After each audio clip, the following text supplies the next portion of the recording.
So guys, thank you so much for doing this. I'm so glad that you guys came all the way 1 hour and a half driving here just to be with us. And I want to start asking, why Portugal? Why did you guys choose to move here? We were looking at a couple different countries to move to. Yeah. But what made Portugal stand out to us is the people of the country.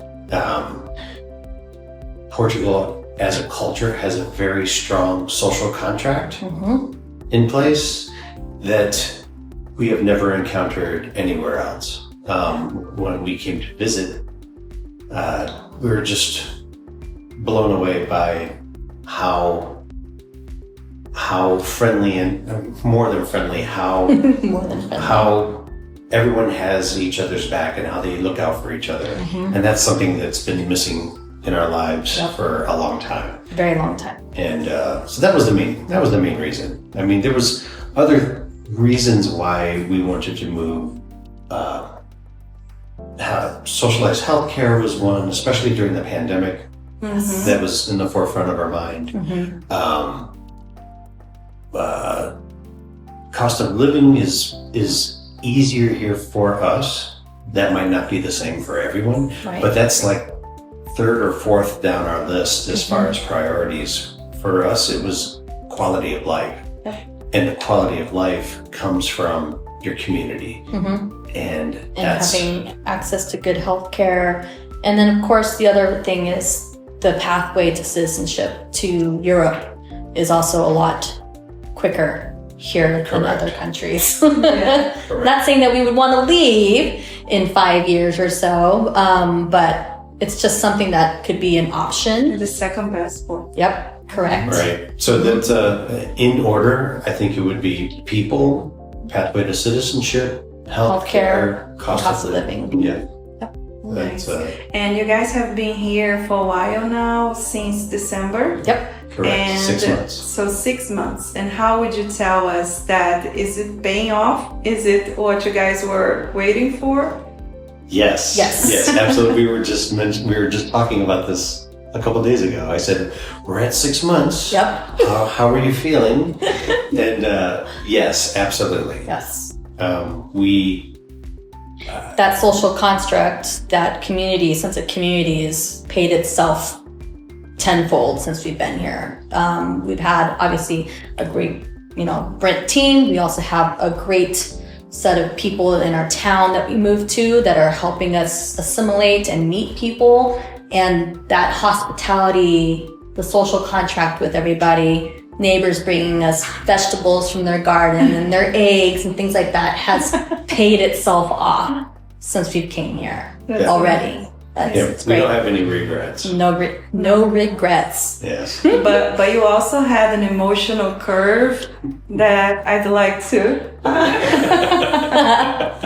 You also had an emotional curve that had, it was difficult in the beginning. Yes. You moved here during Christmas holidays. And the worst rainy weather Portugal has had in a long time. Yes. Yeah. I would not recommend moving here or anywhere, actually. I wouldn't recommend leaving your home country in December. In December, especially around the holidays. Yes. For sure. I mean, when we got here, the weather was very bad. Very, very bad. The house that we moved into had been closed for 4 years. So we come into a cold, damp house that needed to be reawoken. In a country where we know nobody. I mean, obviously, we knew you, but you're busy. And just spending the holidays here was difficult. We moved here December 15th, so 10 days before. 10 days before Christmas. Correct, right. So spending the holidays here was difficult, those first 2 weeks. Right, and we couldn't get out and go shopping or do all the things that we wanted to do. This was just so... And we didn't have internet. We didn't have internet. So no TV, no computer, no. And talk about the internet situation, because this was also out of the blue. Usually our clients arrive with everything set. Correct. So tell us what happened with your internet. I know that the internet situation happened because of the flooding that was going on in Portugal at the time when we arrived. So they were backlogged in repairing tons of internet issues. But then we had someone come out, and then he indicated after a month maybe, we had someone come out and he indicated something that we needed and then left. We didn't know what was going on, and then he came back 2 weeks later and put it in, and it's working. Yes. And then what we need to talk about is the bureaucracy. Yes. And even if we are pressuring them, we still need the companies to go and to do things. Yep. So in this case, this is very different because the majority of our clients arrive with internet. Yep. But it's a location that it's special. This location where you guys are, it's beautiful. You guys will see. We'll try to go there and do drone and show because the views are amazing. The house It's pretty itself, incredible. even the shape of the house is so beautiful. It's unique. And but it was different to go there than to Lisbon, for example. Right. The wires, the cap to have the wires, whatever they would explain, in order for them to be there and do the work, it took a month, right? A month and a half almost. Correct. Well, that and 2 months. and because of the amount of flooding, there were a lot of customers who lost internet. Yep. Right. So there was a big queue. Yep. Correct. And so they were out repairing And through holidays. and the holidays. Right. But I don't necessarily blame anyone for that. I honestly think I don't think it's going to go perfect for anyone. Right. When they move, something is going to come up. Something. It's very specific to them. Yeah. Something that we try to cover as many bases as possible, but something that if you're not thinking about it, you can't cover it. Right. And then all of a sudden you get It's just a lot of things that are unpredictable. And it differs from location, from time of the year, from like a flooding, which is something that's not normal, right? Right. But you guys got SIM cards to be able to access. It wasn't perfect, but still It was something to float us by. to for try sure. to get you by, right? Yep. Correct. Right. And that's, again, we have to thank Brent Thank you for guys. always finding a solution. Like as soon as we reach out, we're like, hey, we're really having trouble doing X. And you guys are always there.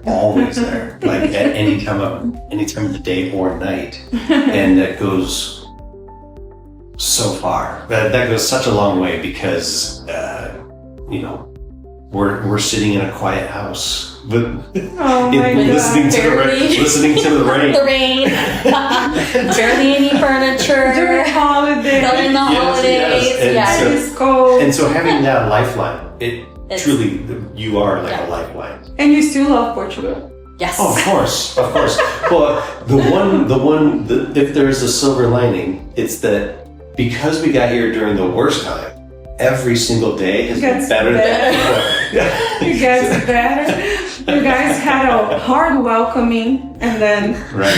Yes, exactly. Yeah. So since we're talking about this, take us through the relocation when you guys got through the airport. When we met you guys, how was it? Talk a little bit about that. We were very, very tired, but we saw you guys show up. It was extremely wonderful to have somebody there to greet us, and obviously your welcome basket was amazing. And it was very helpful when we went to go get our rental car, all the things that we needed from the moment we stepped foot on Portuguese soil. We had help from the moment we saw you guys, and it was great. And then of course, when we got here, we had to go to our home, and so when we got to our home, we found out the gas wasn't on, so our heaters weren't turning on, and then our water tank wasn't on, and then I think they stayed. Was it Romulo and José. I know you, Lalado, yeah, I know you call them Lalado. Yeah, they stayed till like 8 o'clock, 9 o'clock, took us, to a grocery store. We needed towels, we needed plates, we needed everything from scratch.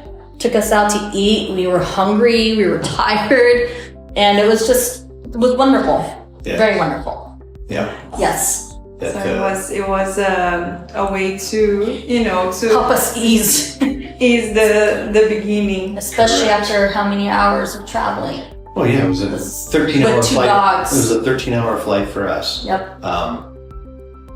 With 10 bags, 2 dogs, and it was a very long day. It was very long, but it was nice to see a pleasant smile. Right. Someone very nice is willing to help us out no matter what. They're like, that's all good. We were here for you. It was wonderful to have that, especially after a stressful trip. Mm-hmm. Yeah.